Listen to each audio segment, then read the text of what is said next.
Print ও electronic মিডিয়ার সাংবাদিকদের জন্য সাংবাদিকতা রীতিনীতি বিষয়ক একটি বিশেষ কর্মশালা আজ শনিবার জাতীয় গণমাধ্যম ইনস্টিটিউটে অনুষ্ঠিত হয়েছে।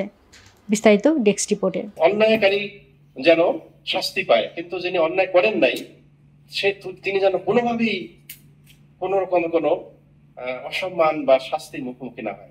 শাস্তি বলছে এই কারণে, প্রিন্ট ও ইলেকট্রনিক মিডিয়ার সাংবাদিকদের জন্য সাংবাদিকতার রীতিনীতি বিষয়ক একটি বিশেষ কর্মশালা আজ শনিবার জাতীয় গণমাধ্যম ইনস্টিটিউটে অনুষ্ঠিত হয়েছে।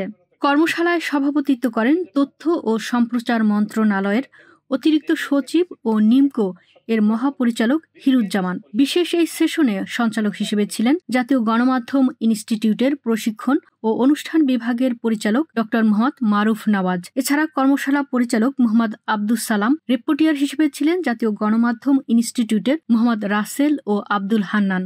অনুষ্ঠানে মূল আলোচক হিসেবে বক্তব্য রাখেন দেশের শীর্ষস্থানীয় গণমাধ্যম চ্যানেল আই এর বার্তা সম্পাদক মীর মাসরুজ্জামান। তিনি সাংবাদিকতার নৈতিকতা, সংবাদ পরিবেশনের সত্যতা, তথ্য যাচাইয়ের প্রক্রিয়া ও গণমাধ্যমের সামাজিক দায়বদ্ধতা নিয়ে বিশদ আলোচনা করেন। সেমিনারে গণমাধ্যম সংশ্লিষ্ট বিভিন্ন প্রতিষ্ঠানের সাংবাদিক, গণযোগাযোগ শিক্ষার্থী ও প্রশিক্ষণার্থী সহ বিশিষ্ট ব্যক্তিরা উপস্থিত ছিলেন। জাতীয় গণমাধ্যম ইনস্টিটিউট এ ধরনের কার্যক্রমের মাধ্যমে সাংবাদিকতার মানোন্নয়ন ও দায়িত্বশীল গণমাধ্যম গড়ে তুলতে অঙ্গীকারবদ্ধ।